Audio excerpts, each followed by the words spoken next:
আমরা কিছুদিন আগে প্রায় 4 মাস আগে একটা ক্যান্সার রোগের চিকিৎসা শুরু করেছিলাম। সেখানে আজকে 4 মাস পরে আমরা চিকিৎসার পর আবার রিপোর্ট করেছি।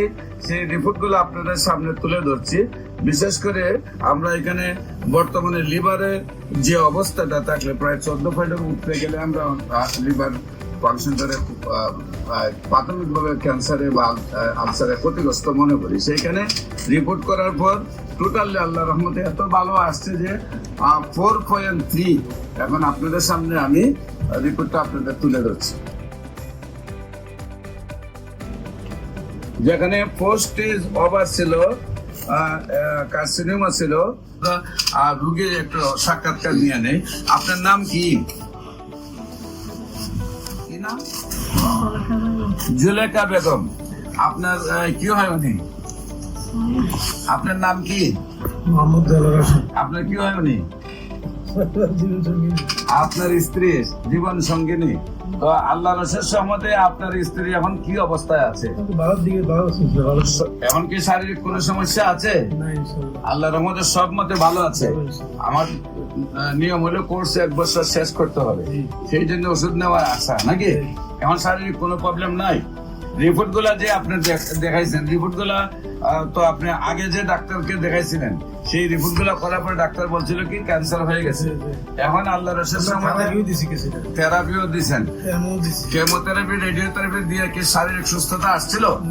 শারীরিক সুস্থতা আসছিল না। না আসার পরে আপনারা আমার কাছে আসছে। আপনারা কোথায় কোথায় চিকিৎসা করেছিলেন? আমরা ঢাকায় করেছি। কোন জায়গায়? ঢাকা ওই ফুলারে করেছি, ডেল্টাতে দিয়েছিলেন। কিন্তু ডেল্টা তো নিছেন, কিন্তু সুস্থতা আসে না। আপনার দেশে ফিরুন, নিয়ে আমার টিকতে পারতেছে না, মানে থেরাপি মানতে পারতেছে না, চিকিৎসায় সুস্থ হচ্ছে না, মানে বাড়ি চলে যাবেন। আচ্ছা, অ্যালোপ্যাথিক এই পর্যন্ত আপনি কত টাকা খরচ করছেন? হিসাব রাখছি বাজান আমরা। একটা আইডিয়া কতদিনে খরচ করছেন? 2 বছরের মতো। তো না, এটা 4 লাখ টাকা খরচ হয়েছে। 4 লাখ টাকা খরচ হয়েছে। এখন আপনার বর্তমানে কি শারীরিক অবস্থা ওই ভালো, সম্পূর্ণ ভালো? সম্মানিত দেশবাসী, বিশেষ করে যারা ডাক্তাররা আছেন, রেজিস্ট্রেড প্রাপ্ত ডাক্তাররা, অ্যালোপ্যাথিক, হোমিওপ্যাথিক, ইউনানি, আয়ুর্বেদে, হার্বালে যারা আছেন সরকারি রেজিস্ট্রেড ডাক্তার, যারা মনে করেন ক্যান্সার ভালো হয় না, তাদেরকে আমরা বলবো আপনারাও আমাদের সাথে 6 মাস সহযোদ্ধা হিসাবে কাজ করেন। আপনারা তো যেহেতু পাস করা ডাক্তার, আপনারাও বলবেন যে ক্যান্সার ভালো হয়। আমরা আপনাদের সবাইকে সহযোদ্ধা হিসাবে নিয়ে পৃথিবীটাকে ক্যান্সার মুক্ত করতে চাই। আপনাদের সবাই সহযোগিতা কামনা করছি। যে কোনো সময় আমাদের অফিস ভিজিট করার জন্য আমন্ত্রণ জানাচ্ছি এবং আমাদের সাথে কাজ করার জন্য আমন্ত্রণ জানাচ্ছি।